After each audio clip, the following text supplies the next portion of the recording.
দেখো বন্ধুরা, টাক করে শুধু হবে না, টাক করতে হবে প্লাস একদম ব্লেড দিয়ে মারতে হবে।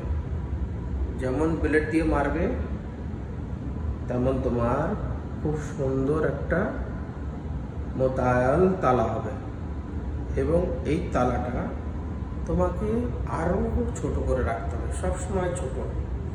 যত তুমি ছোট রাখবে তোমার চুল তত ভালো থাকবে।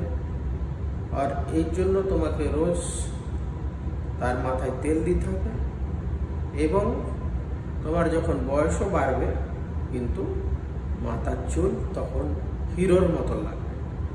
সেই হিরো রাখার জন্য তোমাকে কি করতে হবে? আমার মতন টাক করে রাখতে হবে।